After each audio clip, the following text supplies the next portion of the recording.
मित्रांनो, आज आपण कुर्ला नेहरूनगर एस टी बसस्थानकात चाललेलो.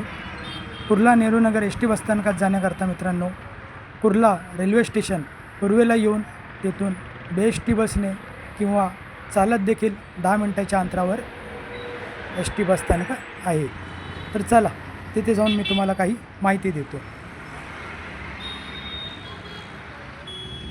नमस्कार मित्रांनो, मी संतोष शिंदे बजेट प्रवासीच्या एका नवीन माहितीपूर्ण प्रवासात तुमचं स्वागत करतो. तर मित्रांनो, आता आपण कुर्ला नेहरूनगर बसस्थानकात आलो.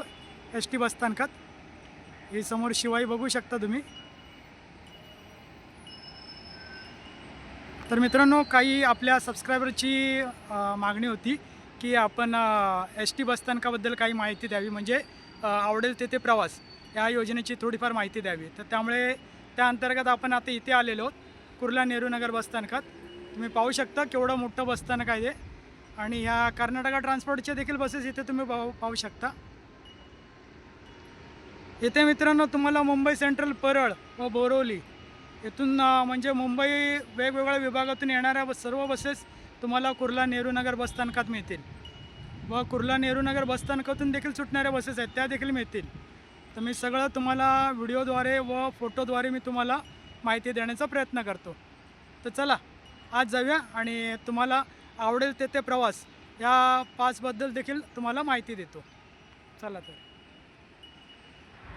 प्रवास लाल परीचा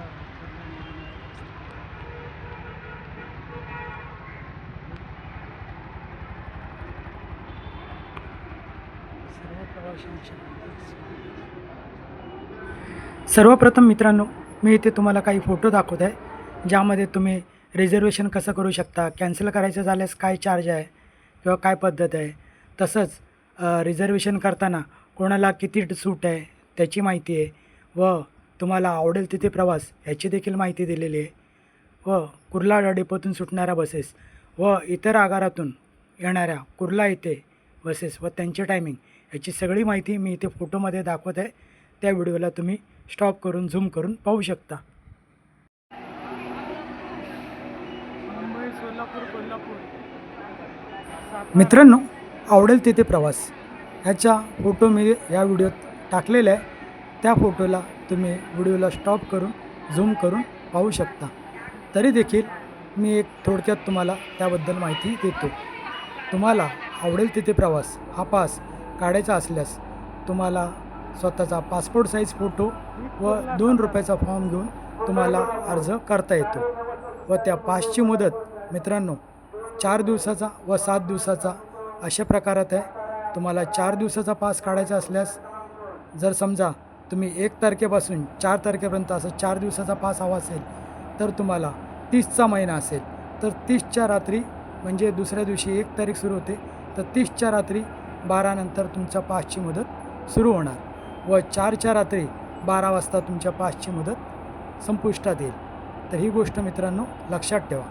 तर तुमचा 4 दिवसाचा पास असेल व 4 तारखेला रात्री तुमचा 12 नंतर देखील जर प्रवास कंटिन्यू होत असेल तर तुम्हाला त्या बसमध्ये अतिरिक्त तिकीट 12 नंतरचं काढावं लागू शकतं.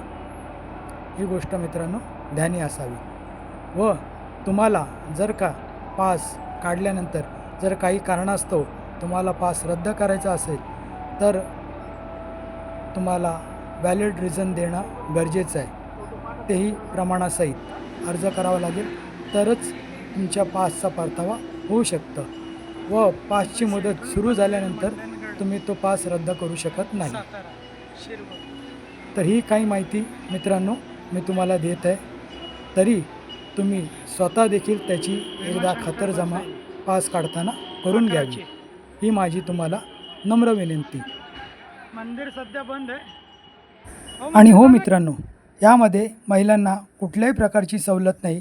महिलांना देखील पुरुषाप्रमाणेच पूर्ण तिकीट घ्यावे लागणार आहे व त्या गाडीच्या प्रकारानुसार असणार आहे. तर मित्रांनो, तुम्हाला हा व्हिडिओ कसा वाटला हे मला कमेंट बॉक्समध्ये अवश्य कळवा व माहिती आवडल्यास लाईक, शेअर, सबस्क्राईब नक्की करा.